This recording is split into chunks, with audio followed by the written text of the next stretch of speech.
ॐ सहना भवतु सहनौ भुनक्तु सह वीर्यं करवावहै तेजस्विनावधीतमस्तु मा विद्विषावहै। ॐ शान्ति शान्ति शान्ति। हरिः ॐ श्रीगुरुभ्यो नमः। हरिः ॐ। सदाशिवसमारम्भां शङ्कराचार्यमध्यमाम् अस्मदाचार्यपर्यन्तां वन्दे गुरुपरम्परां वन्दे गुरुपरम्पराम्। प्रपन्नपारिजाताय स्तोत्रवेत्रैकपाणये ज्ञानमुद्राय कृष्णाय गीतामृतदुहे नमः। सर्वोपनिषदो गावः दुग्धा गोपालनन्दनः पार्थो वत्सः सुधीर्भोक्ता दुग्धं गीतामृतं महद। वसुदेवसुतं देवं कंसचाणूरमर्दनं देवकी परमानन्दं कृष्णं वन्दे जगद्गुरुं श्रीकृष्णं वन्दे जगद्गुरुम्। जगद्गुरु श्री कृष्ण परमात्मा ने नमस्कार। प्रपन्न पारिजाताय स्तोत्र वेत्रैक बाणये। भगवान श्री कृष्ण गीताना उपदेष्टा छे अने गीतानो क्रांतिकारी उपदेश एमणे आप्यो छे बधाने। क्रांतिकारी एटले हकीकतमां उपदेष्टा आचार्य ऊंचा स्थाने होय, शिष्य श्रोता नीचा स्थाने होय, छतां पण प्रपन्न पारिजाताय स्तोत्र वेत्रैक बाणये। श्री कृष्ण परमात्मा पोते सारथीना स्थाने छे એટલે આચાર્ય પરંપરામાં જે આચાર્ય ઊંચા સ્થાને બેઠા હોય એ બધા નિયમો કાયદાઓ એ ભગવાને તોડ્યા છે અને એક વાત્સલ્ય કે કરુણા પોતાના ભક્ત માટેનું શું શું કરાવી શકે છે ભગવાન પાસે, બધી પરંપરાને તોડી છે। જે ઉપદેશ સામાન્ય રીતે સંન્યાસીઓને એટલે કે વનમાં રહીને આપવાનો હોય એ ઉપદેશને જીવન વ્યવહારમાં સૌ કોઈ લોકો અનુસરે ત્યાં સુધી એટલો જીવંત અને પ્રસ્તુત બનાવેલો છે। એટલે સારથીના સ્થાને નીચા સ્થાને બેસીને હાથમાં સ્તોત્ર અને વેત્ર લગામ અને ચાબુક ધારણ કરેલી છે ડાબા હાથે અને પોતે પાછળ ફરીને શ્રી કૃષ્ણને જ્ઞાન મુદ્રાય એટલે કે ઉપદેશ આપી રહ્યા છે જ્ઞાનનો। એટલે પોતે આવી રીતે પ્રવૃત્તિ શ્રી કૃષ્ણ પરમાત્મા અર્જુનને ક્યાંય રણ મેદાનમાંથી બહાર કોઈ કે શાંત સ્થળે ઝાડની નીચે લઈ નથી ગયા, રણ મેદાનમાં જ શંખનાદ થઈ ગયો છે ત્યારે ઉપદેશ આપેલો છે। એટલે બધી જ જીવન સંગ્રામ, આપણે જે જીવન જીવીએ છીએ એ પણ એક સંગ્રામ સમાન જ છે। જીવન સંગ્રામમાં ભગવદ્ ગીતાના ઉપદેશને કેવી રીતે પ્રસ્તુત બનાવી શકીએ, જીવંત બનાવી શકીએ એ વિચારભાથું ભગવાને અર્જુનને આપેલું છે, આપણા સૌ સુધી આચાર્ય પરંપરાએ એ પહોંચાડ્યું છે। એટલે ભગવદ્ ગીતાનો 7મો અધ્યાય જ્ઞાન વિજ્ઞાન યોગ 1 થી 6 અધ્યાયમાં જીવે જે પુરુષાર્થ કરવાનો છે એની વાત કરી।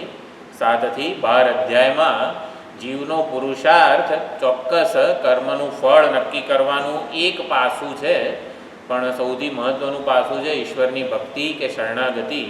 ઈશ્વરની ભક્તિ શરણાગતિ પ્રધાન ઉપદેશ 7 થી 12 અધ્યાયમાં છે અને ભગવાનની ભક્તિનું રહસ્ય, ભગવદ સ્વરૂપનું રહસ્ય, ભક્તનું રહસ્ય। એટલે આ 7 થી 12 અધ્યાયમાં ભગવાન, ભક્તિ અને ભક્ત આ ત્રણનું રહસ્ય ભગવાન પ્રગટ કરે છે। તો સુંદર અહીં 16મા શ્લોકથી બધા ભક્તોની વાત થઈ રહી છે। એટલે 16, 17, 18 અને 19 આટલા 4 શ્લોકો એકવાર આપણે સાથે બોલી એટલે હું બોલાવું એ પ્રમાણે બોલી લઈએ। 16, 17, 18 અને 19। ઓમ શ્રી પરમાત્મને નમઃ।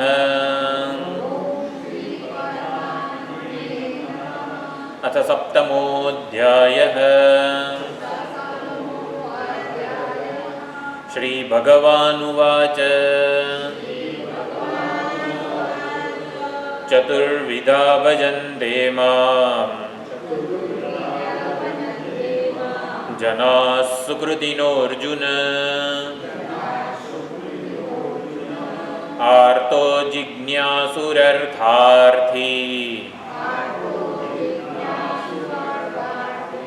ज्ञानी च भरतर्षभ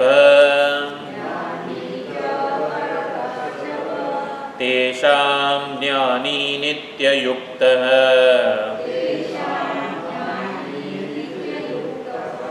एकभक्तिर्विशिष्यते प्रियो हि ज्ञानिनोत्यर्थम् अहं स च मम प्रियः उदाराः सर्व एवैते ज्ञानी त्वात्मैव मे मतम् आस्थितः स हि युक्तात्मा मामेवानुत्तमां गतिम् बहूनां जन्मनामन्ते ज्ञानवान् मां प्रपद्यते वासुदेवः सर्वमिति स महात्मा सुदुर्लभः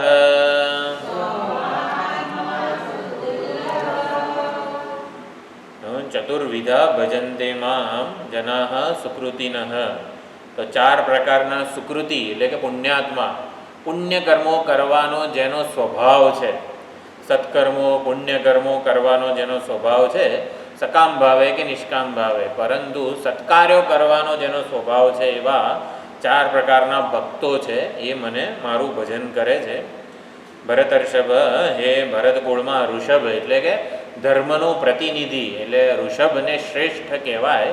તો ભરતમાં સૌથી, ભરત વંશમાં જે સૌથી શ્રેષ્ઠ છે એવો અર્જુન, એટલે અર્જુન અને ભરતર્ષભ બે સંબોધન છે અર્જુનના. તો કયા ચાર પ્રકારના છે ભક્તો? આર્ત ભક્ત, અર્થાર્થી ભક્ત, જિજ્ઞાસુ ભક્ત અને જ્ઞાની ભક્ત. તો ચાર પ્રકારના ભક્તો અથવા તો ચાર પ્રકારની ભક્તિની અહીંયા વાત કરેલી છે. એક જ વ્યક્તિમાં આ ચારે ચાર પ્રકારની ભક્તિ પરિપક્વતા અનુસાર પ્રગટ થતી હોય છે હૃદયમાં. આપણે ભક્તિ કરવી છે, ભક્તિ કરવી છે, ભક્તિ આપણી હૃદયની પરિસ્થિતિ પ્રમાણે ઉદય પામે છે. એટલે આપણે જેવું વાતાવરણ ઊભું કરીએ એ પ્રમાણે ભક્તિનો ઉદય આપણા હૃદયમાં થતો હોય છે. એટલે અનુકૂળ વાતાવરણ ભક્તિના માટે હોય તો ભક્તિ પ્રગટ થતી હોય છે. કયું અનુકૂળ વાતાવરણ જરૂરી છે ભક્તિ ઉદય પામે એના માટે? તો સુકૃતિનઃ. આપણે ઘણી ચર્ચા કરી છે ચાર પ્રકારના જે સુકૃતિ ભક્તો છે. તો સુકૃતમ અસ્ય અસ્તિ ઇતિ સુકૃતિ. તો સુકૃત કરવાનો, સુકૃત એટલે પુણ્ય કર્મો કરવાનો જેનો સ્વભાવ છે. જિજ્ઞાસુને વચ્ચે મૂકેલો છે, એટલે જિજ્ઞાસુ જે ભક્ત છે એ આર્ત પણ હોઈ શકે છે, અર્થાર્થી પણ હોઈ શકે છે. એના માટે ભગવાને જિજ્ઞાસુને વચ્ચે મૂકેલો છે. આર્ત ભક્ત, અર્થાર્થી ભક્ત, જિજ્ઞાસુ ભક્ત. એટલે કે આર્ત ભક્ત અને સંસારી આર્ત, આ બંનેમાં ફરક છે. આર્ત હોવું એટલે કંઈક આરતી, કંઈક મુશ્કેલી આવી જાય ત્યારે આપણે ભગવાનનું શરણ સ્વીકારીએ, ભગવાનને પ્રાર્થના કરીએ, ગજેન્દ્ર, દ્રૌપદી વગેરેની જેમ. તો ભગવાનનું શરણ સ્વીકારીએ તો આપણે આર્ત ભક્ત કહેવાઈએ. પણ સંસારી આર્ત કોણ હોય? એને ભગવાનનું ભજન કરવાનું, શરણ સ્વીકારવાનું સૂઝે નહીં અને બીજા કોઈકનું શરણ સ્વીકારે, ભગવાન સિવાય બીજા કોઈકના શરણે જાય, એને સંસારી આર્ત કહેવાય. સંસારી અર્થાર્થી પણ હોય, સંસારી જિજ્ઞાસુ પણ હોય, પણ એના કરતાં બધા જુદા છે આ ભક્તો. મામ ભજન્તે, જે મારું ભજન, મારી શરણાગતિ સ્વીકારે છે એને ભક્ત કીધા છે ભગવાનના. તો એ સંસારી આર્ત કરતાં ભક્ત આર્ત જુદો છે. આપણે વિચાર કરેલો હતો ચાર પ્રકારના ભક્તો અને પછી જ્ઞાની ચ દ્વારા એક સુંદર વિશેષ અર્થ ભક્તિ સંપ્રદાયના આચાર્યોએ પ્રગટ કરેલો છે કે જ્ઞાની ભક્તોને જેવી ભક્તિ પ્રાપ્ત છે, સુખદેવજી, સનતકુમાર વગેરે બધા જ્ઞાની ભક્તો છે, પ્રહલાદ વગેરે જ્ઞાની ભક્તો છે, એના કરતાં પણ ઉત્કૃષ્ટ એવી ભક્તિ હું જેમના હૃદયમાં સ્થાપું છું એ વ્રજવાસીઓ, ગોપીજનો વગેરે એમની ભક્તિ સર્વથી ઉત્કૃષ્ટ છે. એટલે આર્ત અર્થાર્થી, જિજ્ઞાસુ અને જ્ઞાની એ પોતાના પુરુષાર્થના બળે ભક્તિનો ઉદય કરેલો છે. એવા નિષ્કામ પુણ્ય, એટલે આર્ત અર્થાર્થી અને જિજ્ઞાસુ સકામ પુણ્યાત્મા કહેવાય અને જ્ઞાનીને નિષ્કામ પુણ્યાત્મા કહેવાય છે. નિષ્કામ ભક્ત છે બધા જ્ઞાની ભક્તો, અને સકામ પુણ્યાત્મા એટલે સકામ ભાવે કંઈક કામના હૃદયમાં છે અને એની પૂર્તિ માટે ભગવાનની ભક્તિ કરે છે. એટલે સકામ ભક્તિ અથવા તો મંદ મધ્યમ ભક્તિ એ લોકોની કહી શકાય કે જેમાં ભગવાન સાધન બને છે.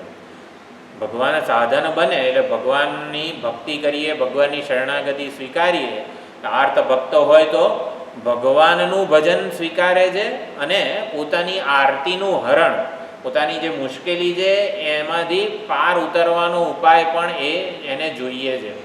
એટલે એકવાર આરતી હરણ થઈ જાય, મુશ્કેલી દૂર થઈ જાય, પછી ભગવાન તમે તમારા રસ્તે. એટલે આને આર્ત ભક્ત કહેવાય. એકવાર મુશ્કેલી દૂર થઈ જાય ને પછી ભગવાનને ભૂલી જાય. એટલે સકામ પુણ્યાત્મા વગેરે એવું કીધેલું છે. કંઈક કામના સહિત પરંતુ ભગવાનની શરણ સ્વીકારે છે ને એ ઉત્કૃષ્ટ પાસું એના જીવનમાં છે. અર્થાર્થી, ભગવાનની જે અર્થાર્થી ભક્તો હોય, સુગ્રીવ છે, વિભીષણ છે, બીજા અનેક બધા આપણે વિચાર કરેલા, તો ભગવાનની શરણ સ્વીકારે, ભગવાન પ્રસન્ન થાય, દર્શન આપે, એમને જે અર્થની કામના હોય સમૃદ્ધિ વગેરે આપે અને પછી એ લોકો ભગવાનને ભૂલી, ભગવાન તમે અહીંના અહીં રહેશો તો પછી અમે કઈ રીતે ભોગોને ભોગવી શકીશું. એટલે ભગવાન પણ જોઈએ છે અને પોતાનો અર્થ એટલે કે ઈચ્છિત ઇષ્ટ વસ્તુની પ્રાપ્તિ પણ જોઈએ છે. જિજ્ઞાસુ ભક્તોને ભગવદ સ્વરૂપનું જ્ઞાન પણ જોઈએ છે અને ભગવાનની શરણે પણ ગયેલા છે. પરંતુ જ્ઞાનીને બીજું કંઈ જોઈતું નથી. એટલે નિષ્કામ ભક્ત આ જ્ઞાની ભક્ત છે. આ જ્ઞાની ભક્તના 16મા શ્લોકમાં ચતુર્વિધા ભજન્તે મામથી 4 ભક્તોની ભક્તિનો ઉપન્યાસ કે ઉપક્રમ કર્યો. 17, 18 અને 19મા શ્લોકમાં જ્ઞાની ભક્તોની કેવી ભક્તિ છે, એનું લક્ષણ શું છે, એની ઉત્કૃષ્ટતા કેવી છે, એ બધું વર્ણન ભગવાન કરે છે. જ્ઞાની ભક્તોની ભક્તિનું જે વર્ણન કરેલું છે 17, 18 અને 19મા શ્લોકમાં, કોઈક જ્ઞાની આ સુખદેવજીને સનતકુમાર થઈ ગયા એ લોકો આવી ભક્તિ કરે છે એવું નથી. આપણે પોતાને એમાં જોવાના છે કે ભગવાન આવી જ્ઞાની ભક્તો જેવી ભક્તિ હું કરી શકું ને એવી પ્રાર્થના પણ કરવાની, અને હા ક્યારે આવી ભક્તિ પ્રાપ્ત થશે એવું પણ નહીં વિચારવાનું. આપણે પોતાનું પ્રતિબિંબ જાણે કે ભક્તિમાં, એ લોકોની ભક્તિમાં જોવાનું છે. આ આપણા વિશેની સાચી હકીકત છે એવી રીતે એને સમજવાનો પ્રયત્ન કરવાનો છે. આપણા માટે કોઈ આદર્શ વસ્તુ જ ના બની રહે, એકચ્યુઅલ એટલે કે સાચું હકીકત બની રહે. હકીકતમાં જ્ઞાની ભક્તોની જે ભક્તિ છે ને એ જ આપણી સ્વરૂપભૂત ભક્તિ છે. આપણે જાણતા નથી કે આપણો સૌથી વધારે પ્રેમ ભગવાન માટે જ છે. દરેક માણસ ભગવાનને જ સૌથી વધારે ઉત્કૃષ્ટ અને નિરતિશય બિનશરતી પ્રેમ ભગવાનને જ કરે છે. હકીકતમાં એ જાણતો નથી. ભગવદ્ ગીતા ભણવાનો ફાયદો શું? કે આપણો પ્રેમ ભગવાન માટે જ છે ને એવી ખબર પડે આપણને. આપણો સૌથી વધારે પ્રેમ ભગવાનને જ પહોંચે છે પણ આપણને ખબર નથી. ભગવદ્ ગીતા ભણવાથી એ ખબર પડે કે આપણે સૌથી વધારે પ્રેમ ભગવાનને જ કરીએ છીએ. એટલે એ પ્રેમનો લાભ આપણને મળે.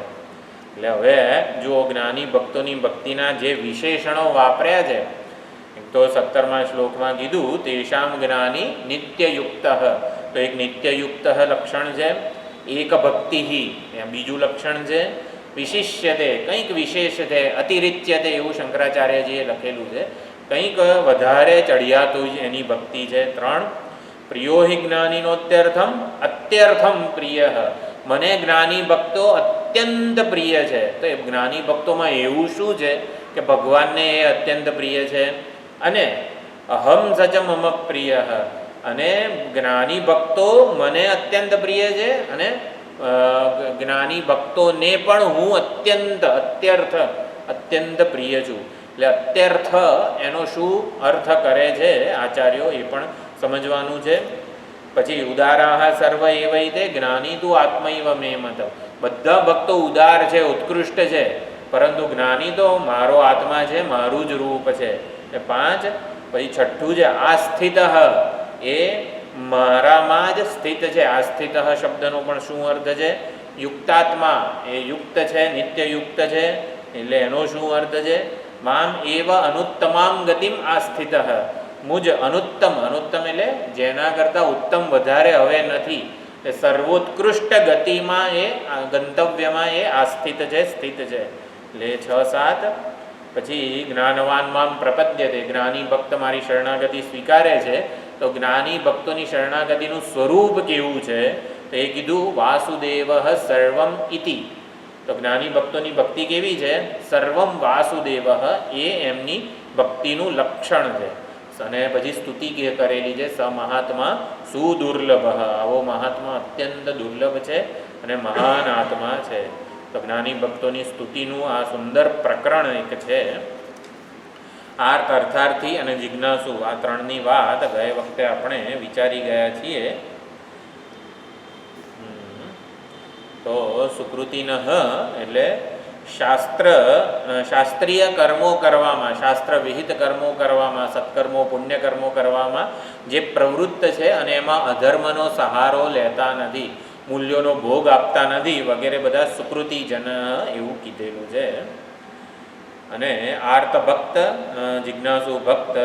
જિજ્ઞાસુ ભક્ત એટલે ભગવાન કેવી રીતે જગતની સૃષ્ટિ કરે છે, જગતનું કારણ કેવી રીતે છે, જગતનું સંચાલન કેવી રીતે કરે છે, બધા જ આ એમની વિભૂતિ અને મહિમા શું છે એવો જાણવાનો પ્રયત્ન કરે અને જિજ્ઞાસુ ભક્ત કહેવાય.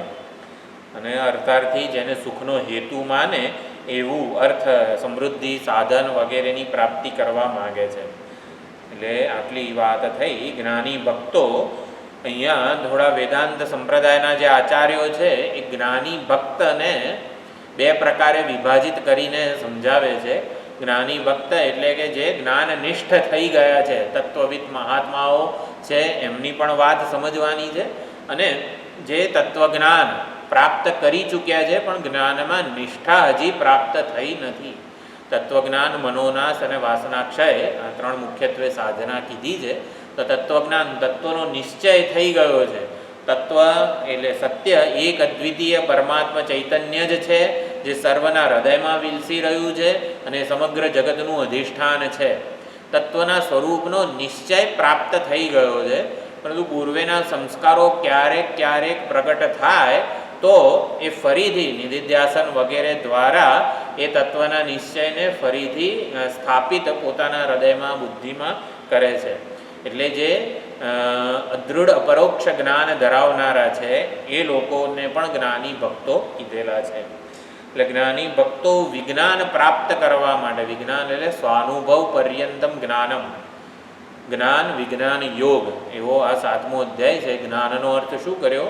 તો કે ભગવાન વિશે આપણે જેટલું પણ શાસ્ત્રો દ્વારા સમજીએ એને જ્ઞાન કીધું છે. અને એ શાસ્ત્રો દ્વારા સમજેલું જ્ઞાન હકીકતમાં આપણો સ્વાનુભવ બને.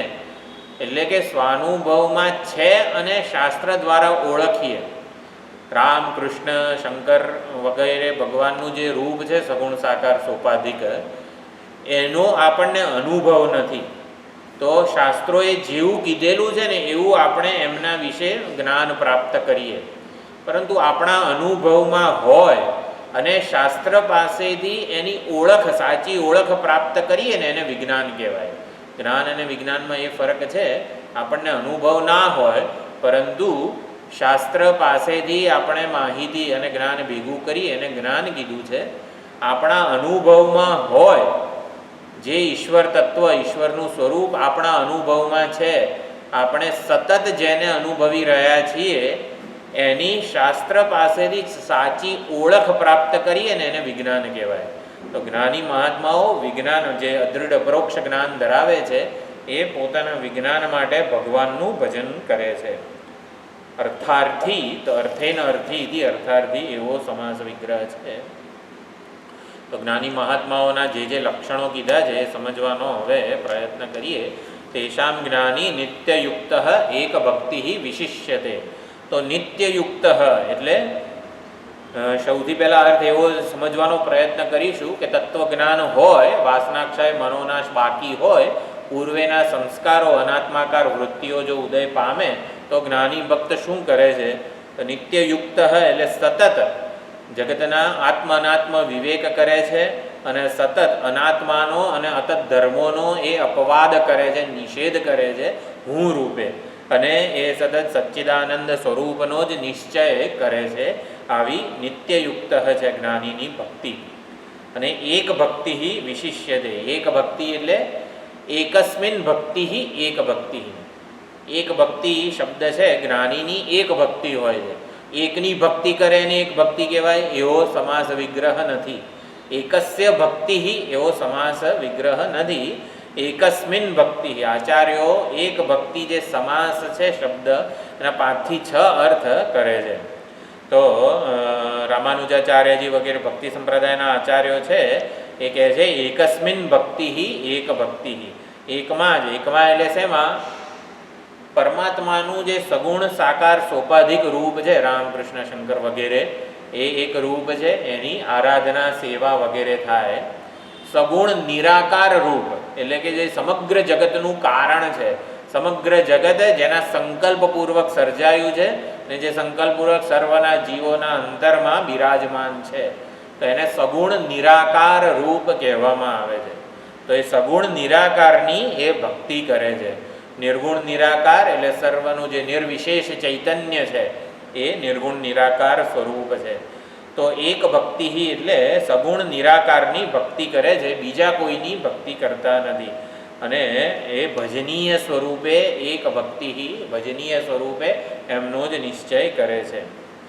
હંમેશા યાદ રાખવાનું સગુણ અને નિર્ગુણ વગેરે થોડા શબ્દો છે. સગુણ પરમાત્માનું સગુણ રૂપ સાચું કહેવાય, નિર્ગુણ રૂપ મહત્વનું કહેવાય. શું જ આપણા મનમાં હંમેશા થોડુંક દ્વિધા થતી હોય છે, સગુણની ભક્તિ શ્રેષ્ઠ છે કે નિર્ગુણની ભક્તિ શ્રેષ્ઠ છે વગેરે. તો સગુણ અને નિર્ગુણનું તત્વ એક જ છે. જેના વડે પરમાત્માની પ્રાપ્તિ થાય એને સગુણ રૂપ કીધેલું છે, જેની પ્રાપ્તિ થાય એને નિર્ગુણ રૂપ કીધેલું છે. એટલે સાધન રૂપે જે સગુણ રૂપ આપણા માટે અનુગ્રહિત, આપણા ઉપર અનુગ્રહ વરસાવવા માટે પરમાત્માએ સગુણ સાકાર રૂપ લીધેલું છે. જેના વડે પરમાત્માની પ્રાપ્તિ થાય એને સગુણ રૂપ કીધું, જેની પ્રાપ્તિ થાય ને એને નિર્ગુણ સ્વરૂપ કીધેલું છે. તો આ પ્રમાણે એક ભક્તિ સગુણ નિરાકાર સ્વરૂપની એ ભક્તિ કરે છે. અને અત્યર્થમ પ્રિયો હિ જ્ઞાનીનોત્યર્થમ. આવો જ્ઞાની મને અત્યંત પ્રિય છે. બાકીના જે 3 છે આર્ત અર્થાર્થી જિજ્ઞાસુ એ મને પ્રિય છે, પરંતુ જ્ઞાની અત્યંત પ્રિય છે. તો એવું કેમ છે? આર્ત અને અર્થાર્થી ભક્તિ એ સકામ ભક્તિ કંઈ ખોટી છે? ના, ખોટી જરાય નથી. નિષ્કામ ભક્તિ જ કરવી જોઈએ એવું પણ નથી. આપણા હૃદયની પરિપક્વતા પ્રમાણે સકામ ભક્તિ જ નિષ્કામ ભક્તિમાં પર્યવસાન પામે છે, ચરિતાર્થ થતી હોય છે. એટલે હૃદયની પરિપક્વતા પ્રમાણે સકામ પોતે જ નિષ્કામ બની જતી હોય છે ભક્તિ. બીજા બધા અમુક થોડાક અર્થ છે.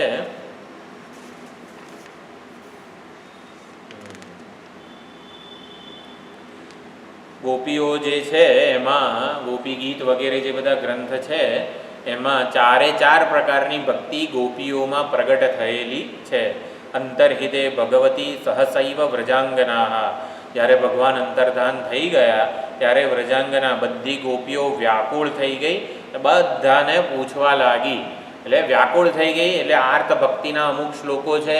દરેક વૃક્ષ અને લતાને પૂછે છે તમે ભગવાનને જોયા એમ કરીને જિજ્ઞાસુ ભક્તિ પણ છે. અને ભગવાન જ એકમાત્ર અર્થ છે, પ્રાપ્ત કરવા યોગ્ય વસ્તુ છે એવું જે માને છે. જયતિ તેધિકમ જન્મના વ્રજ શ્રયત ઇન્દિરા શશ્વદત્રહી વગેરે શ્લોકો એ અર્થાર્થી ભક્તિના શ્લોકો છે. અને જ્ઞાની ભક્ત ગોપીઓ છે એનો પણ શ્લોક જ્યારે સૌથી છેલ્લે રાધાજી કહે છે હા નાદ રમણ પ્રેષ્ઠ ક્વાસી ક્વાસી મહાભુજ, આ બધા બહુ જ પ્રચલિત, બધાને ઘણાને કંઠસ્થ હોય છે ગોપી ગીતના બધા શ્લોકો. એટલે હું જરાક એનો ઉલ્લેખ કરું છું. જ્યારે રાધાજી ભાગવતમાં ટીકાકારોએ લખેલું છે કે ભગવાન તો અંતર્ધાન થયા ગોપીઓના મદને લીધે, પરંતુ રાધાજી છેલ્લે આ શ્લોક બોલે છે, હા નાથ રમણ પ્રેષ્ઠ ક્વાસી ક્વાસી મહાભુજ, દાસ્યાસ્તે કૃપણાયામે સખે દર્શય સન્નિધિમ. હે સખા, હવે સન્નિધિ દર્શય, તમારી સન્નિધિના દર્શન આપો અમને. આ શ્લોક રાધાજી બોલે છે ત્યારે ભગવાન પ્રગટ થાય છે. મહાત્મા રાસ પંચાધ્યાયી વગેરેના જે કથાકારો હોય છે એટલો સુંદર અર્થ પ્રગટ કરે છે આ દરેકે દરેક સંબોધનનો. અને ત્યારે જ્ઞાની ભક્તિ ત્યાં ગોપીઓની પ્રગટ થયેલી છે. એટલે એક જ ગોપીઓમાં આ ચારે ચાર પ્રકારની ભક્તિ પ્રગટ થયેલી છે. એટલે સમજવાનું એ કે આપણા હૃદયમાં પણ આવી જ રીતે ચારે ચાર પ્રકારની ભક્તિનો ઉદય થતો જ હોય છે. એટલે ભગવાનને આપણે જિજ્ઞાસુ બનીને પ્રાર્થના પણ કરતા હોઈએ છીએ. કંઈક મુશ્કેલી આવે તો પણ ભગવાનનું શરણ સ્વીકારતા જ હોઈએ છીએ. એટલે અત્યંત પ્રિય છે, એટલે કે બીજા બધા ભક્તો મને પ્રિય તો છે, પરંતુ જ્ઞાની ભક્ત અત્યંત પ્રિય છે. તો જ્ઞાની ભક્તો ભગવાનની ભક્તિ કરે છે કેમ? એમને શું કંઈ હજી મેળવવાનું બાકી છે? હકીકતમાં તો જ્ઞાની જે છે એ ભક્તિ કરવાનું એમને સૂઝે છે કેમ? અથવા તો જરૂરિયાત તો કંઈ છે નહીં ભગવાનની ભક્તિ ભજન કરવાનું, છતાં પણ શેના માટે કરે છે? આપણે સનતકુમારો શુકદેવજી વગેરેને જ પૂછીએ, ભાઈ તમે કેમ ભક્તિ કરો છો? મહાત્માઓમાં બહુ જ સુંદર પ્રચલિત એક શ્લોક છે કે તત્વનિષ્ઠા પ્રાપ્ત થઈ જાય, અદ્વૈત જ્ઞાન નિષ્ઠા પ્રાપ્ત થઈ ગઈ શુકદેવજીને સનતકુમારોને, તો પણ એ પરમ ભાગવત ભક્ત તરીકે વિખ્યાત છે. એ લોકો કહે છે, દ્વૈતમ બંધાય બોધાત પ્રાક પ્રાપ્તે બોધે મનીષયા, ભક્ત્યર્થમ કલ્પિતમ દ્વૈતમ અદ્વૈતાદ અભિ સુંદરમ. બહુ સુંદર શ્લોક છે. ભક્ત્યર્થમ કલ્પિતમ દ્વૈતમ, દ્વૈતની કલ્પના ભક્તિના માટે જ થયેલી છે. અને એ દ્વૈત ભગવાન ભક્ત અને ભગવાનનું દ્વૈત અદ્વૈતાદ અભિ સુંદરમ.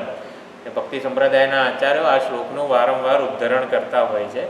દ્વૈતમ બંધાય, દ્વૈત બંધન કરનારું છે.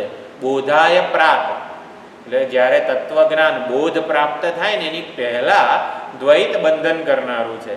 પ્રાપ્તે બોધે, જો બોધ પ્રાપ્ત થઈ જાય, પરમાત્માના સ્વરૂપનું જ્ઞાન પ્રાપ્ત થઈ જાય, તો મનીષયા એટલે કે પોતાની ઈચ્છાથી, પોતાની સ્વતંત્ર ઈચ્છાથી ભક્ત્યર્થમ કલ્પિતમ દ્વૈતમ, મહાત્માઓ પોતે જ, શુકદેવજી વગેરે પોતે જ ભક્તિના માટે દ્વૈતની કલ્પના કરે છે, જે અદ્વૈત કરતાં પણ સુંદર છે. એટલે જ્ઞાન થયા પછી પણ પ્રેમની અવિરત ધારા ભગવાન પ્રતિ બાધિત અનુવૃત્તિથી વહેતી રહે છે. બાધિત અનુવૃત્તિ વેદાંતનો એક શબ્દ છે.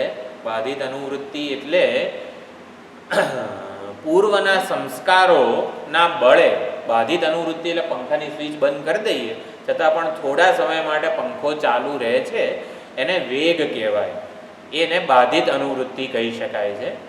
તો જ્ઞાન થયા પહેલાં, જ્ઞાન નિષ્ઠા પ્રાપ્ત થઈ એ પહેલાં જ્ઞાની ભક્તો કે જે છે બધા, એમણે સાધનાનો જે વેગ પ્રાપ્ત કરેલો, ભગવાન માટેના પ્રેમનો અતિરેક, અનુરાગ, પ્રીતિ વગેરે જે વેગ પ્રાપ્ત કરેલો, ભગવાન અત્યંત મહત્વના એકમાત્ર લક્ષ્ય પરમ ગંતવ્ય પર્યવસાન પરાગતિ થઈ ગયા હોય, તો એ ભગવાનના પ્રેમનો જે વેગ છે ને એ પછી જ્ઞાન થયા પછી પણ ચાલુ રહે છે.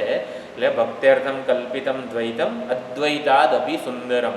અને એટલે જ તત્વજ્ઞાન તો એક સ્વરૂપ જ છે. તત્વજ્ઞાન તત્વમસી અહમ બ્રહ્માસ્મિ, જ્ઞાનનું એક જ સ્વરૂપ છે. છતાં બધા જ્ઞાનીઓ જુદા જુદા કેમ, એમનું વર્તન, એમનો વ્યવહાર બધું જુદું જુદું કેમ છે? એટલે ક્વચિત શિષ્ટ, ક્વચિત ભ્રષ્ટ, ક્વચિત ભૂત પિશાચવત. વશિષ્ઠ વગેરે જ્ઞાની ભક્તો પુરોહિત થયા.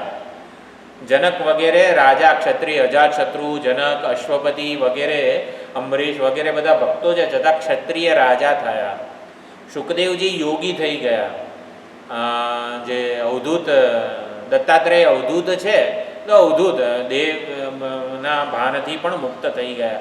અવધૂત એટલે આપણે વાત કરી હતી, અક્ષરત્વાદ વરેણ્યત્વાદ ધૂર્ત સંસાર બંધનાત, એટલે કોઈ જ પ્રકારનું દેહાભિમાન, દેહનું કોઈ જ પ્રકારે અભિમાન ન હોય એવું આચરણ એમનું છે. એટલે એવું જુદું જુદું જ્ઞાનીમાં કેમ દેખાય છે? તો કે પોતાના બાધિત અનુવૃત્તિથી જ્ઞાન નિષ્ઠા પ્રાપ્ત થાય પહેલાં સાધનાનો જેવો વેગ હતો ને એ જ્ઞાન થયા પછી પણ ચાલુ રહે છે. એટલે આવી રીતે ભગવદ પ્રેમ, ભગવાનનું ભજન ચાલુ રહે છે જ્ઞાની ભક્તોમાં. એટલે એક ભક્તિ વિશિષ્યતે, એક ભક્તિ એટલે અનન્ય ભક્તિ. અનન્ય ભક્તિ શબ્દ સમગ્ર ભગવદ્ ગીતામાં પણ ઘણી વાર વપરાયો છે. અવ્યભિચારિણી ભક્તિ જેને કહેવાય. વ્યભિચાર એટલે થોડોક પ્રેમ, વેશ્યાઓનો પ્રેમ વ્યભિચારી પ્રેમ કહેવાય. આના માટે થોડો પ્રેમ હોય, આના માટે થોડો પ્રેમ હોય. તો જ્ઞાની ભક્તોની ભક્તિ અવ્યભિચારી ભક્તિ છે. એટલે કે વ્યભિચાર નથી, એમાં વિકાર નથી, કોઈ અપેક્ષા નથી, ભેદ નથી ભગવાન માટેનો. મામ ચ યો વ્યભિચારેણ ભક્તિ યોગેન સેવતે વગેરે બધા શ્લોકો છે. એમાં અનન્ય ભક્તિ અને ભક્ત્યા ત્વનન્ય શક્ય અહમ એવમ વિદોર્જુન વગેરે બધા શ્લોકો છે. એમાં અનન્ય ભક્તિ કે અવ્યભિચારિણી ભક્તિનો સંદર્ભ આપેલો છે. એ અહીંયા એક ભક્તિથી સમજવાનું છે. એટલે એક ભક્તિ એટલે એકા અનન્ય અદ્વિતીયા ભક્તિ યસ્ય સહ એક ભક્તિ જ્ઞાની. એક ભક્તિ એ પ્રથમ એકવચન એટલે જ્ઞાનીનું વિશેષણ છે. જેની એક અનન્ય અવ્યભિચારિણી ભક્તિ છે. પ્રેમ સામાન્ય રીતે થોડો બધે વહેંચાયેલો હોય છે. તો જ્ઞાની ભક્તોની ભક્તિ કેવી છે કે બધો પ્રેમ બધેથી સંકેલાઈ જાય અને એકમાત્ર આત્મ સ્વરૂપ ઈશ્વરને જ કેન્દ્રિત રહે. એ પ્રેમની જે ધારા છે એ બધી બાજુએથી સંકેલાઈ જાય અને હૃદયસ્થ ઈશ્વરને જ પહોંચે.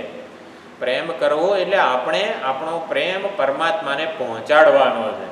આપણે પરમાત્માને કેટલો પ્રેમ પહોંચાડીએ છીએ, કેટલો પ્રેમ મળે છે આપણા તરફથી પરમાત્માને.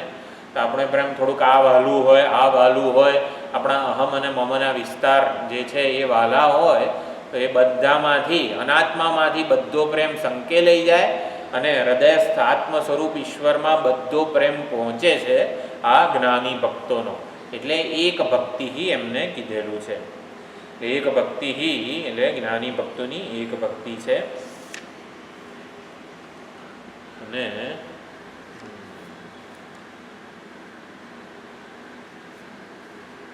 નિત્યયુક્ત એટલે હંમેશા ભગવાન સાથે જોડાયેલા છે. તેષામ જ્ઞાની નિત્યયુક્ત. તો જ્ઞાની ભક્તો નિત્ય ભગવાન સાથે જોડાયેલા છે, ભગવદ સાક્ષાત્કારથી યુક્ત છે. ઘણા ઓલા શ્લોકો છે, કંસ શિશુપાલ વગેરે કંસ ભયથી કૃષ્ણ સાથે નિત્ય જોડાયેલા હતા. શિશુપાલ દ્વેષથી, અત્યંત દ્વેષ કરનારા હતા શિશુપાલ. તો કંસ ભયથી અને શિશુપાલ દ્વેષથી સતત ભગવાનનું ચિંતન કરતા હતા. તો એને નિત્યયુક્ત કહેવાય. હંમેશા નિત્યયુક્ત જ હતા એ લોકો કહેવાય. આ તો નિત્યયુક્ત ભક્તનું વિશેષણ છે, જ્ઞાની ભક્તનું છે. તો નિત્યયુક્ત જે છે એ કંસ અને શિશુપાલને કહેવાય તો નહીં, ના કહેવાય. કેમ ના કહેવાય? પણ દ્વેષથી અને ભયથી કંસ અને શિશુપાલનું ખાલી ઉદાહરણ લઈએ છીએ. એટલે ભક્તિમાં છે ને પ્રીતિ કે અનુરાગ વસ્તુ જે છે એ બહુ મહત્વનો છે. એટલે ઓલો તો દ્વેષથી અને ભયથી સતત જોડાયેલા હતા, પરંતુ જ્ઞાની ભક્તો સુખદેવજી, સનતકુમાર, પ્રહલાદ વગેરે પ્રીતિપૂર્વક ભજન કરતા હતા. એટલે નિત્યયુક્તમાં આપણો પ્રેમ ભગવાનને નિત્ય હંમેશા સતત નિરંતર પહોંચે. પ્રેમની ધારા સતત ભગવાન તરફ જ રહે. ભગવદ અનુરક્તિ, અનુપ્રીતિ વગેરે જે છે એનો શિશુપાલને આ બધામાં અભાવ હતો, પ્રેમ નહોતો. એટલે એ લોકોને નિત્યયુક્ત કહેવાય નહીં. એટલે નિત્યયુક્તનો આપણે વેદાંતિઓએ અર્થ કરેલો છે ભગવદ સાક્ષાત્કારથી યુક્ત. એ હંમેશા ક્યારે જોડાયેલું હોય? કોઈ પણ માણસ હંમેશા ભગવાન સાથે ક્યારે જોડાયેલા હોય? જ્યારે ભગવાનનો હૃદયસ્થ એમણે જાણી લીધા હોય પરા પ્રકૃતિ રૂપે. બીજા બધા જે ભક્તો છે આર્ત જિજ્ઞાસુ અર્થાર્થી, એને અપરા પ્રકૃતિ રૂપ જે જગત છે એનું પણ મહત્ત્વ છે, પરંતુ એ બધામાંથી પ્રેમ જેણે સંકેલી લીધો છે અને માત્ર પરા પ્રકૃતિ જે ચૈતન્ય સ્વરૂપ હૃદયમાં ઉપલબ્ધ છે એને જ પ્રેમ કરે છે, એટલે નિત્યયુક્ત.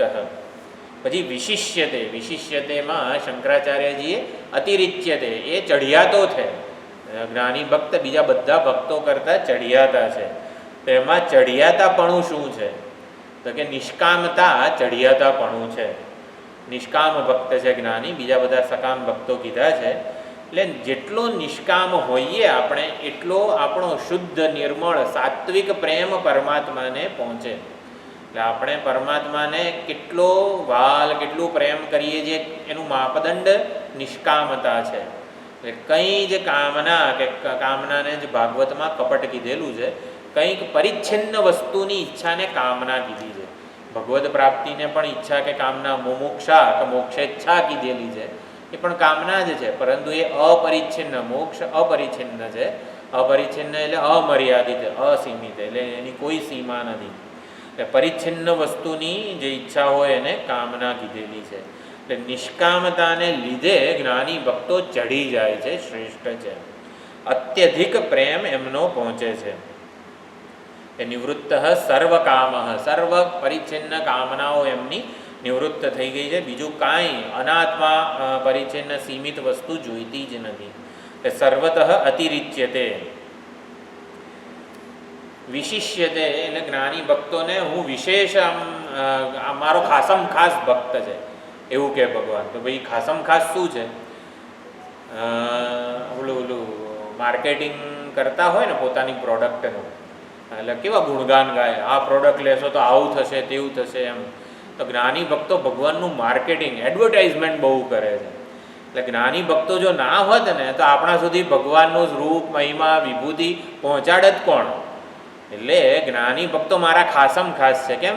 મારું માર્કેટિંગ કરે છે, મારી એડવર્ટાઇઝમેન્ટ કરે છે, મને લોકો સાધારણ જન સુધી પહોંચાડે છે મારો મહિમા, મારી વિભૂતિ વગેરે. એટલે વિશિષ્યતે ભગવાને કીધેલું છે. એટલે થોડુંક કમિશન એમને વધારે મળે છે. જે વધારે પ્રોડક્ટ વેચે તો એને કમિશન મળે ને. એટલે આ મારો જ્ઞાની ભક્ત ખાસમ ખાસ છે અને હું વધારે કમિશન આપું છું. તો શું કમિશન આપો છો? તો કે પ્રિયો હિ જ્ઞાનીનોત્યર્થમ અહમ સચ મમ પ્રિય. જ્ઞાનીન એ પણ તાદર્થે ષષ્ઠી છે, એના માટે. એટલે હું જ્ઞાનીને માટે અત્યર્થ પ્રિય છું, અત્યંત પ્રિય છું. અહમ સચ એટલે સચ મમ અત્યર્થમ પ્રિય. એટલે મારા માટે પણ જ્ઞાની અત્યંત પ્રિય છે. હું જ્ઞાનીને અત્યંત પ્રિય છું અને મને પણ જ્ઞાની અત્યંત પ્રિય છે. યાદૃશી પ્રીતિ, એટલે જેવી જેની ભગવાનમાં પ્રીતિ હોય એવી એની મારામાં પણ પ્રીતિ, હું એને એવી પ્રીતિનો લાભ આપું છું. એટલે આ પ્રમાણે અત્યંત પ્રિય છે, અત્યર્થ પ્રિય છે. એનો ભક્તિ સંપ્રદાયના આચાર્યો છે રામાનુજાચાર્યજી બહુ જ સુંદર અર્થ કરે છે. અત્યર્થ શબ્દના 4-5 અર્થ કરે છે. અનિર્વચનીય પ્રેમ, અત્યંત પ્રેમ એટલે ભગવાન કંઈક કહો તો ખરા કે કેવો પ્રેમ કરે છે કે ભાઈ અનિર્વચનીય, એનું નિર્વચન થઈ શકે નહીં, એને હું સમજાવી નહીં શકું કે આ જ્ઞાની ભક્તો મને કેવો પ્રેમ કરે છે. એટલે જ્ઞાનીને ભગવાન એટલા બધા વહાલા છે કે એનું વર્ણન ના થઈ શકે, અને ભગવાનને જ્ઞાની એટલો બધો વહાલો છે કે એનું પણ નિર્વચન ન થઈ શકે. શું છે? ચાલે છે, કેરીની સિઝન ચાલે છે, બરાબર. રત્નાગીરી હાફૂસ આવે અને મસ્ત, આપણે પહેલાંના જમાનામાં તો બધા ઘોળતા જ હતા. કેરીને ઘોળીને ખાવાની બહુ મજા આવે. એટલે કેરીને ઘોળીએ સુંદર રીતે અને આમ સ્વાદ માણતા હોઈએ. બાજુવાળો પૂછે આપણને કેવી છે કેરી? હા, અત્યંત મધુર છે, મીઠી છે. આપણે એના સ્વાદનું વર્ણન બહુ તો શું કરીએ, બહુ મીઠી છે. તો એ પૂછે આપણને, ગોળ જેવી મીઠી છે? કે ના, ગોળ જેવી તો મીઠી નથી. કે ખાંડ જેવી મીઠી છે?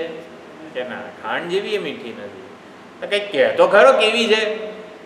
એને શું નિર્વચન થાય? બહુ સુંદર કેરી હોય ને આપણે એટલો મજા આનંદ માણી રહ્યા હોઈએ ઘોળીને એને ખાવાનો, એનું નિર્વચન આપણે કરવું છે. કેવી છે કેરી, કેરીનો સ્વાદ કેવો છે, ગોળ જેવી, રસગુલ્લા જેવી હોય એવી, કેવી મીઠી છે, તો શું કહેવું પડે? એટલે ભાઈ તું જ ખા, તું જ આ ઘોળીને ખા એટલે તને ખબર પડે. એનું નિર્વચન થઈ શકે નહીં. આપણે એ અનુભવનું નિર્વચન, એનું વર્ણન કરી શકાય એવું નથી. આના જેવી મીઠી છે, આના જેવી મીઠી છે. એટલે અનિર્વચનીયમ પ્રેમ સ્વરૂપમ મૂક આસ્વાદનવત, એ કંઈ બોલી ના શકે, આસ્વાદ લઈ રહ્યો છે ભગવાનના પ્રેમનો, રસનો એ આસ્વાદ લઈ રહ્યો છે. એટલે અત્યંત પ્રિય હોવું એટલે અનિર્વચનીય પ્રેમ છે. એ પ્રેમનું નિર્વચન કે વ્યાખ્યા, આવો પ્રેમ કરે છે એવું એવી વ્યાખ્યા થઈ શકતી નથી. પ્રિંગ તર્પણે એટલે પ્રીણાતિ ઇતિ પ્રિય, એવો એક શબ્દ બને છે. પ્રિય એટલે જે આપણને તૃપ્તિ આપે ને એ પ્રિય છે. હવે કેરી ખાતા હોઈએ, પ્રિય છે એટલે શું? આપણને તૃપ્તિ આપે છે. હકીકતમાં તૃપ્તિની સાથે જે હિતકારી પણ હોય એ આપણને સૌથી વધારે પ્રિય હોય છે. તૃપ્તિની સાથે હિતકારી કોણ છે? જે ભાઈ ભગવાન જ છે, એવું અહીંયા સમજવાનું છે. એટલે તો ભગવાન જ્ઞાની ભક્તોને વિશિષ્યતે એવું કેમ કહે છે? ભાઈ ચડિયાતો છે, ભગવાનને જ્ઞાની ભક્તો પાસેથી કંઈ મળે છે, આમ કંઈક વિશેષ વસ્તુ મળતી હોય તો આપણે કહીએ ભાઈ આ મારો ખાસમ ખાસ ભક્ત છે. એટલે ભગવાનને કંઈ મળે છે ખરું, કંઈક વિશેષ વસ્તુ જે આ બીજા બાકીના ત્રણ પાસેથી નથી મળતી? તો કે ના, એવું નથી. એટલે અત્યર્થ એ શબ્દનો એ અર્થ કર્યો છે. અતિ અર્થ એટલે અતિક્રમ્ય, અર્થમ એટલે કોઈક સકારણ પ્રયોજન, કોઈ પ્રયોજનનું અતિક્રમણ કરીને એમને ભગવાનનો પ્રેમ પહોંચે છે. એટલે નિષ્કારણ પ્રેમ, નિષ્કપટ પ્રેમ, નિષ્કારણ એટલે અત્યધિક અને નિષ્કારણ સહજ પ્રીતિ ભગવાનને અને જ્ઞાનીને એકબીજા માટે છે. એટલે નિષ્કામ પ્રેમ એને પણ અત્યર્થ કીધેલું છે. અત્યધિક, અત્યંત પ્રેમ, સૌથી વધુ ઉત્કૃષ્ટ પ્રેમ પહોંચે છે. અને અનિર્વચનીય પ્રેમ એટલે અત્યર્થના ત્રણ અર્થ કર્યા છે. નિષ્કામ પ્રેમ એટલે કે કોઈ પ્રયોજન, કોઈ સ્વાર્થ વગરનો પ્રેમ એકબીજાને પહોંચે છે. અત્યધિક, સર્વોત્કૃષ્ટ પ્રેમ, એનાથી વધીને કોઈ નથી. અને અનિર્વચનીય પ્રેમ, વર્ણન ન થાય, પારાવાર જેને કહી શકાય એવો અત્યર્થમ પ્રેમ પહોંચે છે. એટલે જ્ઞાની ભક્તો ના હોય તો ભગવત સ્વરૂપના દર્શન કરાવશે કોણ? એના ગુણો કહેશે કોણ? મેં જોયો છે, મેં ભગવાનને જોયા છે. વિવેકાનંદજી રામકૃષ્ણ પરમહંસનો જે સંવાદ છે, વિવેકાનંદજી હંમેશા બધા કોઈક મહાત્માઓ હોય ને પૂછ કરે, તમે ભગવાનને જોયા છે, તમે ભગવાનને જોયા છે? તો આવી રીતે રામકૃષ્ણ પરમહંસ છે એમની પાસે જાય, તમે ભગવાનને જોયા છે? તો કે હા, હું તને બતાવું. એટલે તને જો શાસ્ત્રમાં આવું કીધું છે. ના ના, તમે જોયા હોય તો એ કહો. એટલે એ વખતે ઉત્તર નથી આપતા. પછી બીજી વાર આવી રીતે કંઈક મળવા જાય છે, તમે ભગવાનના દર્શન કર્યા છે?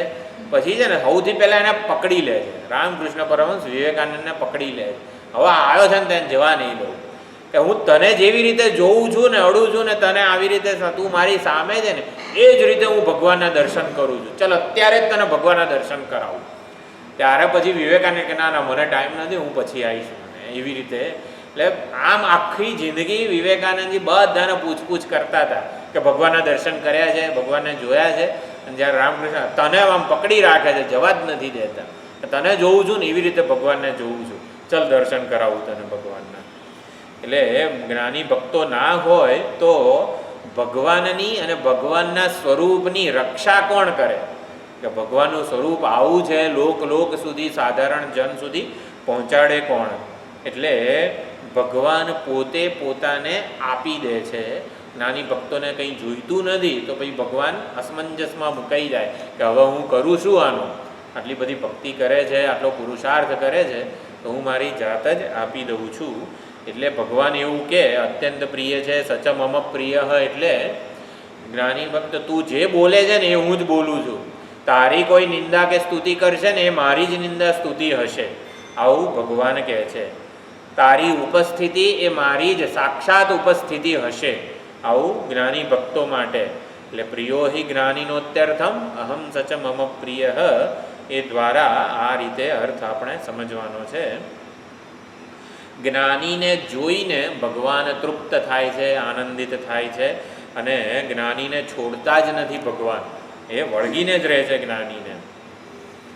જ્ઞાનીનો પ્રેમ નિષ્કામ પ્રેમ છે, નિષ્કપટ પ્રેમ છે. તો આવી રીતે આટલા શબ્દો થયા.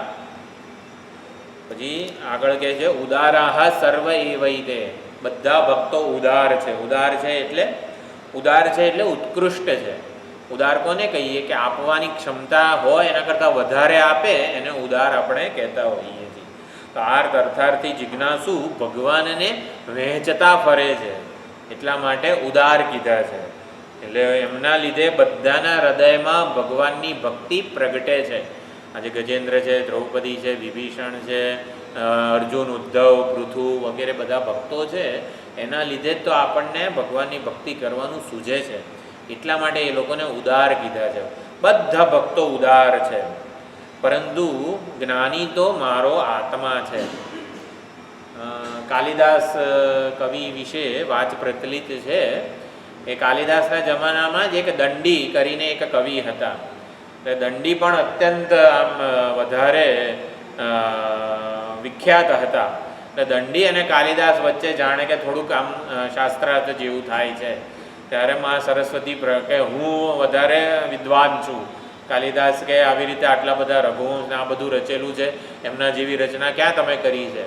પછી સરસ્વતીજી પ્રગટ થાય છે અને કહે છે કવિર દંડી ન સંશય. ભાઈ દંડી કવિ છે, કવિ જ દંડી છે. એટલે દંડી કરીને જે કવિ હતા ને એને જ એમ કીધું, એનો જ મહિમા ગાયો કે કવિ જ દંડી છે અને દંડી જ એ કવિ છે. એથી ન સંશય, એમાં કોઈ સંશય કરશો નહીં. પછી કાલિદાસ માં સરસ્વતીને કે તો મારું જ્ઞાન ને આ તે બધું તમારી કૃપાથી પ્રાપ્ત થયું છે, એનું શું?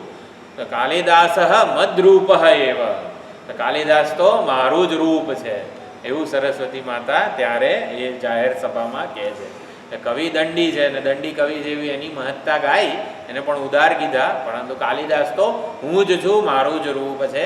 આવી રીતે ભગવાન કહે છે ઉદારાહા સર્વ એવૈતે જ્ઞાની તું આત્મૈવ મે મતમ. જ્ઞાની તો મારો આત્મા જ છે. આ રીતે પણ બહુ સુંદર રીતે જ્ઞાની ભક્તોની સ્તુતિ કરી છે. અત્યર્થ પ્રિય એટલે અત્યંત પ્રિય છે, નિષ્કપટ પ્રેમ છે.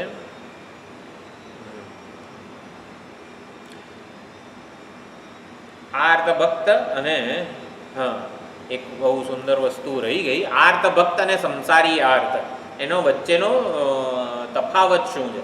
સંસારી આર્ત એટલે કંઈ આરતી એટલે કે કંઈક મુશ્કેલી આવે તો કોની શરણ લે? કે પોતાના બળ બુદ્ધિ વગેરે, પોતાના સ્વજનો સંપત્તિ વગેરેની શરણ લે. જ્યારે આર્ત ભક્ત હોય એ ભગવાનની શરણ લે. અખંડાનંદજી એક ઉદાહરણ આપે છે. એટલે એક આવી રીતે સાધકે પ્રતિજ્ઞા લીધી કે ભગવાન જ્યારે આવીને જલેબી ખવડાવશે ને ત્યારે જ હું ખાઈશ, ત્યાં સુધી જલેબી ખાઈશ નહીં. જલેબી વગેરે જે મિષ્ટાન્ન હોય એનો ત્યાગ કરી દીધો. આવી રીતે અખંડાનંદજી એમની સાથે જ હશે. એટલે નદીમાં તરવા ગયા ગંગાજીમાં, તો કેટલાય વર્ષ ઉપર તો થઈ ગયું, એમણે જલેબીને અડ્યા જ નહોતા. એટલે જે સાથી ભક્ત હતા એ અને ગંગાજીમાં સ્નાન કરી રહ્યા છે અને જલેબી એક સામેથી તરતી આવી. તો કીધું હતું ને ભગવાન જલેબી ખવડાવશે ને ત્યારે જ હું ખાઈશ. તરતી આવી ને એકદમ નજીક આવી ગઈ ને તરત જલેબીને ઉપાડીને મોંમાં મૂકી દીધી. ભગવાને મોકલી છે. તો આને સંસારી આર્ત કીધેલો છે. હકીકતમાં ગંગાજીમાં ક્યાંથી જલેબી આવે? તો ભગવાને જ આપી હોય પ્રસાદ રૂપે જે હોય. પરંતુ ભગવાન જાતે એના મોંમાં મૂકવાના હતા. એ ઉપાડી કેમ લીધી? કે એના જો સામેથી ચાલીને આવતી હોય જલેબી તો ઉપાડવાની શું જરૂર હતી? એટલે આને અખંડાનંદજી કહે છે આ સંસારી આર્ત કહેવાય. છેવટે તો પોતાના સામર્થ્યનો કે હાથનો ઉપયોગ કરી લીધો ને. જો એ ના કર્યો હોત ને તો ભગવાન સામે ચાલીને મોંમાં એના મૂકત. એટલે સંસારી આર્ત અને ભક્ત આર્ત આપણે સમજવાનું એટલું છે કે આપણે પણ મુશ્કેલીઓનો સામનો કરતા હોઈએ ત્યારે ભગવાનની શરણ સ્વીકારીએ, પણ છેવટે આશ્રય આપણે કદાચ આપણી બુદ્ધિનો, આપણા સામર્થ્યનો, આપણા સ્વજનોનો વગેરેનો લેતા હોઈએ. હકીકતમાં બધા ટેકાઓમાં સલામતી કે ટેકા આપવાનું સામર્થ્ય ભગવાનનું જ છે. જેમ દરેક અલંકારોમાં ચમક સુવર્ણની છે, એમ આપણને એવું લાગતું હોય કે મારું ધન મારી સાથે રહેશે, મારા સ્વજનો મારી સાથે રહેશે, મારી વિદ્યા મારી સાથે રહેશે. તો વિદ્યામાં, ધનમાં, સ્વજનોમાં જે સલામતી આપવાનું સામર્થ્ય છે એ સલામતી તો ભગવાનની કૃપા હોય ને તો એ લોકો આપે. એટલે ભગવાનની કૃપા હોય ને તો સ્વજનો સાથ આપે, ભગવાનની કૃપા હોય તો ધન સાથ આપે, સલામતી આપે, ભગવાનની કૃપા હોય તો ઘર સલામતી આપે. ભક્તો આ રીતે જોતા હોય છે. જે તે વ્યક્તિ વસ્તુ પરિસ્થિતિને સુખ સલામતીનું સાધન ન માને, એ સલામતી આપતા હોય ત્યારે પણ ભગવાનને જ એકમાત્ર ભરોસો કે આશ્રય રૂપે એ જોતા હોય છે. એટલે ભગવાન સ્વયં પ્રગટ થઈ પ્રેમથી ખવડાવે એને ભક્ત આર્ત કહેવાય છે. ખાઈ લીધી ને જલેબી એટલે ભગવાન પ્રગટ ના થાય. એટલે ભગવાન આ રીતે પરીક્ષા કરે છે. એટલે આર્ત ભક્ત જે છે એ આરતી હરણને પણ પ્રેમ કરે છે, ભગવાનને પણ પ્રેમ કરે છે. અર્થાર્થી અર્થને પણ પ્રેમ કરે છે, એટલે એનો વ્યભિચારી પ્રેમ કહેવાય. અર્થમાં પણ પ્રેમ છે, ભગવાનમાં પણ પ્રેમ છે. જિજ્ઞાસુ જ્ઞાનને પણ પ્રેમ કરે છે અને ભગવાનને પણ પ્રેમ કરે છે. એટલા માટે ઉદાર કીધા છે. પરંતુ જ્ઞાની ભક્તો જે છે એ કેવળ ભગવાનને જ પ્રેમ કરે છે. સૌથી વધારે ઉપનિષદમાં, બૃહદારણ્યક ઉપનિષદમાં પ્રિયતમ વિશે ઘણી ચર્ચા થયેલી છે.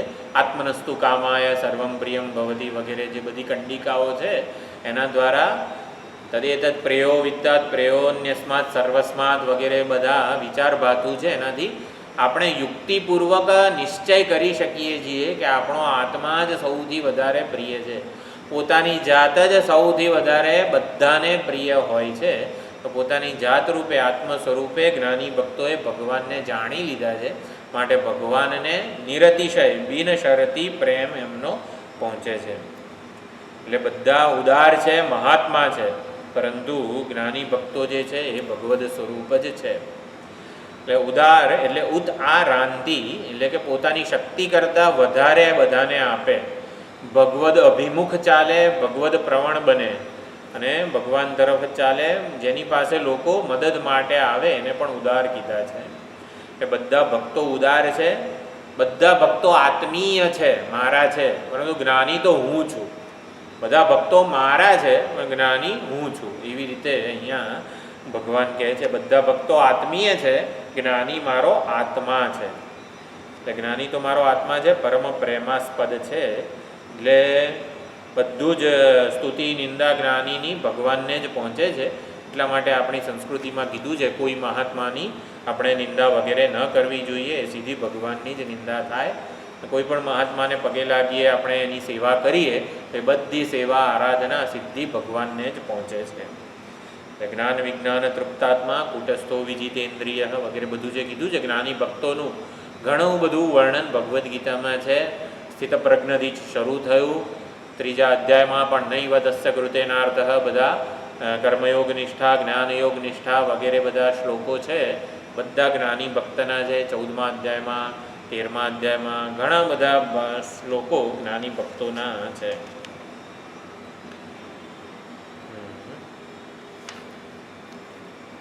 પછી આ સ્થિત સહી યુક્તાત્મા મામેવ અનુત્તમામ ગતિમ, મામેવ અનુત્તમામ ગતિમ આસ્થિત. તો જ્ઞાની મુજ અનુત્તમ ગતિમાં જ સ્થિત છે, આસ્થિત છે. એટલે મુજ મને જ એ પરમ ગંતવ્ય, અંતિમ ચરમ લક્ષ્ય માને છે. એટલે એને પ્રાપ્ત થઈ જાય પછી કંઈ જ કર્તવ્ય શેષ રહેતું નથી. બધા ભગવાનના ઉદાર ભક્તો છે. સંસારી આર્ત એટલે કામનાના ભક્ત હોવું અને ભગવાનના ભક્ત હોવું એ અલગ વસ્તુ છે. એટલે આર્ત ભક્ત છે ને એટલે ભગવાનનો ભક્ત છે, અને સંસારી આર્ત એક કામનાનો ભક્ત છે. કોઈ પણ હિસાબે મારી કામના પૂર્તિ થવી જોઈએ એટલે એ કામનાનો ભક્ત છે સંસારી આર્ત, પરંતુ આર્ત ભક્ત એ ભગવાનનો ભક્ત છે. એવી રીતે પણ આપણે ભેદ સમજવાનો છે. આ સ્થિત એટલે મુજ વાસુદેવમાં જ પૂર્ણતયા એ આરૂઢ થવા માગે છે. અને અનુત્તમ ગતિ એટલે અનુત્તમ એટલે ઉત્તમ એનાથી બીજું કંઈ નથી એવું સર્વોત્કૃષ્ટ, તો ભગવાનને જ એ સર્વોત્કૃષ્ટ અંતિમ ગંતવ્ય સ્થાન માને છે. એટલે મુજ પરમેશ્વરથી બીજું કોઈ જ ઉત્તમ નથી એના માટે, એટલે એવું એ માને છે. જ્ઞાની ભક્તોની શરણાગતિ બહુનામ જન્મનામ અંતે જ્ઞાનવાન મામ પ્રપદ્યતે. તો આ જ્ઞાની જેવી ભક્તિ બધા કેમ નથી કરતા? ભાઈ જ્ઞાની જેવી ભક્તિ બધા કરી શકે ને એના માટે બહુનામ જન્મનામ અંતે આપણા કૈલાસ આશ્રમના જે અત્યારે મહામંડલેશ્વર છે દિવ્યાનંદ ગિરિજી, આ શ્લોક ઉપર એકવાર ઋષિકેશ આવ્યા હતા સ્વામીજીની શિબિર વખતે, તો આ 19મો શ્લોક છે બહુનામ જન્મનામ અંતે એ સમજાવ્યો હતો. એનું ઉદ્ધરણ કરીને સમજાવ્યું હતું તો મહાત્માઓ કેવો અર્થ પ્રગટ કરતા હોય છે. આપણને એમ કે બહુ જન્મોમાં ભક્તિ કરીએ ને તો જ્ઞાની જેવી ભક્તિ પ્રાપ્ત થાય, પણ એમણે એવું કીધું હતું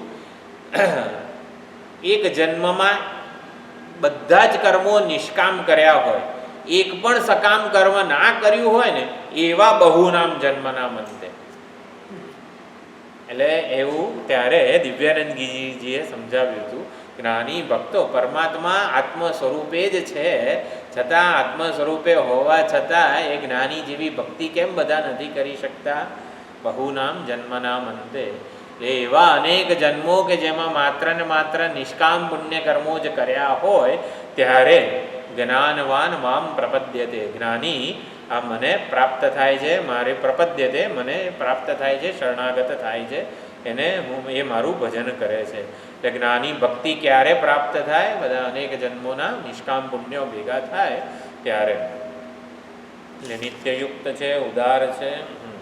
ઉદારનો એક અર્થ એવો કર્યો કે કંઈ જોયા વગર, સામે કંઈ જોયા વગર આપે. ઉદાર કોને કહેવાય? જે પોતાની સામે પોતાની તરફ જોઈને આપે, સામે કોણ છે એની ચિંતા ના કરે. એટલે સામે જોયા વગર આપે ને એને ઉદાર કીધા છે. એટલે ભગવાનને જ ભજે છે માટે ઉદાર છે. દેશ કાળ પાત્ર વગેરે કંઈક જોઈને આપે ને તો કંઈક લેવા માટે આપે છે, પરંતુ ઉદાર છે એટલે કશું લેવા માટે એ આપતા નથી, પોતાની શક્તિ કરતાં વધુ આપે છે. એટલે અત્યર્થમ અભિધેય વાચી છે. અત્યર્થ શબ્દ અત્યંત પ્રિય છે એટલે આટલો જ પ્રિય છે એવું એનું નિર્વચન થઈ શકતું નથી. અનેક જન્મોના અંતે પરિપક્વતા જ્ઞાનની પ્રાપ્ત થાય ત્યારે જ્ઞાની ભક્ત મને ભજે છે, મને પ્રાપ્ત થાય છે એવું કીધું અહીંયા કે સ મહાત્મા સુદુર્લભ. હું સુલભ છું, હું તો અત્યંત સુલભ છું, બધાને પ્રાપ્ત છું, પરંતુ જ્ઞાની મહાત્મા સુદુર્લભ. આવી રીતે ભગવાન કહે છે. બહુનામ જન્મનામ અંતે, તો આપણા બધાના કેટલાય જન્મો થયા જ છે ને. એટલે બધા જન્મો, ઘણા બધા જન્મો થયા જ છે, છતાં પણ જેમાં કયા જન્મો કે જેમાં અંતઃકરણ શુદ્ધિના, શ્રવણ મનન નિધિધ્યાસનના વિપુલ સંસ્કારો એકત્ર કરેલા હોય એવા. એટલે આ આચાર્યોએ અહીંયા આવો અર્થ કરેલો છે કે જેમાં સત્વ શુદ્ધિ અર્થે અને શ્રવણ મનન નિધિધ્યાસન અર્થે વિપુલ પ્રમાણમાં સંસ્કારો ભેગા કરેલા હોય એવા અનેક જન્મો થાય ભેગા, ત્યારે આ સાધકને જ્ઞાન પ્રાપ્ત થાય છે, પરમાત્મા નિશ્ચય થાય છે અને ભગવાનની શરણાગતિ એકત્વ ભાવે પ્રાપ્ત થાય છે. સર્વધર્માન પરિત્યજ્ય મામ એકમ શરણમ વ્રજ. તો એવી જ્ઞાની ભક્તોની ભક્તિ સિદ્ધ થાય છે. એક આ જ્ઞાની ભક્તોની જે ભક્તિ છે એમાં બે પ્રકારની નિષ્કામતા. નિષ્કામતા એટલે આપણને એમ લાગે કે હૃદયની શુદ્ધિ વગેરે જે છે એ પણ જરૂરી છે. નિષ્કામ પુણ્યાત્માને જ્ઞાની ભક્ત કીધા છે. એટલે શું? અંતઃકરણ શુદ્ધિ બે સ્તરે થવી જોઈએ. એટલે કે નિષ્કામતા પર્યંત અંતઃકરણની શુદ્ધિ થવી જોઈએ. કોઈ પરિચ્છિન્ન વસ્તુની કામના ન હોય, આપણને માત્ર પૂર્ણ પુરુષોત્તમ એવા પરમાત્માને જ પ્રાપ્ત કરવાની એકમાત્ર ઈચ્છા હોય, અને અંતઃકરણમાં પરમાત્મા વિષયક એમના સ્વરૂપને સમજવાની યોગ્યતા. એટલે માત્ર નિષ્કામતા નહીં, પરંતુ પ્રજ્ઞા, માન્ય વગેરે બુદ્ધિ જે છે, એટલે આપણા ઘણા વડીલો અત્યંત નિષ્કામ આપણને લાગે, એટલા નિર્મળ અને શુદ્ધ હૃદયના હોય વડીલો, પરંતુ ભગવાનના સ્વરૂપને સમજવાની બુદ્ધિની કદાચ યોગ્યતા હજી અર્જિત થઈ નથી. એમાં એમનો વાંક નથી જરા પણ. સત્સંગ વગેરે, ઉપનિષદોનું શ્રવણ વગેરે આપણે કરી શકીએ. તત્વમસીની જે વાક્યાર્થ વિચારણા છે, ત્વમપદ શોધન, તત્પદ શોધન, આ બધું એક બુદ્ધિની સૂક્ષ્મતા અને તીવ્રતા માગી લે છે. તો આ પણ બુદ્ધિ અંતઃકરણ શુદ્ધિની સાથે સાથે આ પણ જરૂરી છે. એટલે બે પ્રકારની અંતઃકરણની યોગ્યતા, એક તો નિષ્કામતા અને બીજું વેદાંતનો શબ્દ છે પદાર્થ અવગાહીની ક્ષમતા. પદાર્થ એટલે કે તત્પદાર્થ અને ત્વમ પદાર્થનું અવગાહન, એના સાચા સ્વરૂપને સમજવાની ક્ષમતા હોવી જોઈએ. એટલે જ્ઞાની મહાત્મા એટલે મહાત્મા છે અને સુદુર્લભ છે. તો આ રીતે એક અર્થ આપણને પહોંચાડવાનો હતો જ્ઞાની ભક્તમાં. એટલે વશિષ્ઠ વગેરે જે બધા મહાત્માઓ છે એ બધા જ્ઞાની ભક્તો છે, એક ભક્તિથી અને નિત્યયુક્ત છે. એટલે જ્ઞાની ભક્તોની ભક્તિના જે બધા વિશેષણો છે એ બધા આપણા માટે જે છે, એટલે આપણે જ એવી સંભાવના આપણા બધામાં છે. એટલે એ સંભાવનાને આપણે વધારે ને વધારે પ્રગટ કરવી જોઈએ. જ્ઞાનીની પ્રપત્તિનું સ્વરૂપ શું છે? વાસુદેવ સર્વમ, સર્વમ ખલુ ઇદમ બ્રહ્મ, આત્મૈવેદમ સર્વમ વગેરે જે છે એ જ્ઞાનીની શરણાગતિનું સ્વરૂપ છે. જે કંઈ છે એ બધું પરમાત્મા જ છે. અહમ હરિ સર્વમિદમ જનાર્દન. તો એવું જ્ઞાની ભક્તોની ભક્તિનું સ્વરૂપ છે. વાસુદેવ સર્વમિતિ સ મહાત્મા સુદુર્લભ. આ પ્રમાણે જ્ઞાની ભક્તો ભગવાનને શરણાગત થાય છે. હવે અન્ય દેવતા ભક્તિ, એ સંસારી લોકોની જે બધા જ્ઞાની ભક્તો જેવી ભક્તિ કેમ નથી કરી શકતા? તો અન્ય દેવતા ભક્તિ એટલે આપણી ભક્તિમાં જે સમજની જે અણસમજ છે એને દૂર કરે છે. આપણે પરમાત્માની ભક્તિ કરીએ છીએ, આપણા ઈષ્ટ દેવતા હોય કૃષ્ણ ભગવાન, કૃષ્ણ જન્માષ્ટમી હોય તો આપણને ગમે, આપણા ઈષ્ટ દેવતા કૃષ્ણ ભગવાન હોય તો. પછી શિવરાત્રિ આવે ત્યારે શું કરવાનું? રામનવમી આવે ત્યારે શું કરવાનું? આ ગણેશ ચતુર્થી હોય ત્યારે શું કરવાનું? મારા ઈષ્ટ દેવતા તો કૃષ્ણ પરમાત્મા હોય તો મહાશિવરાત્રિના દિવસે શું કરવાનું? એટલે આવી જે થોડીક સમજ છે કે આપણે એ આપણી ભક્તિમાં કેવી રીતે એ અણસમજને દૂર કરી શકીએ, એના માટે અન્ય દેવતા ભક્તિની નિંદા કરેલી છે. અન્ય દેવતા ભક્તિ એટલે શું એ પણ બહુ સુંદર રીતે સમજવાની જરૂર છે. તો એ આવતી વખતે આપણે જોઈશું. ઓમ પૂર્ણમદ પૂર્ણમિદં પૂર્ણાત પૂર્ણમુદચ્યતે પૂર્ણસ્ય પૂર્ણમાદાય પૂર્ણમેવાવશિષ્યતે. ઓમ શાંતિ શાંતિ શાંતિ. હરિ ઓમ. શ્રી ગુરુભ્યો નમઃ. હરિ ઓમ.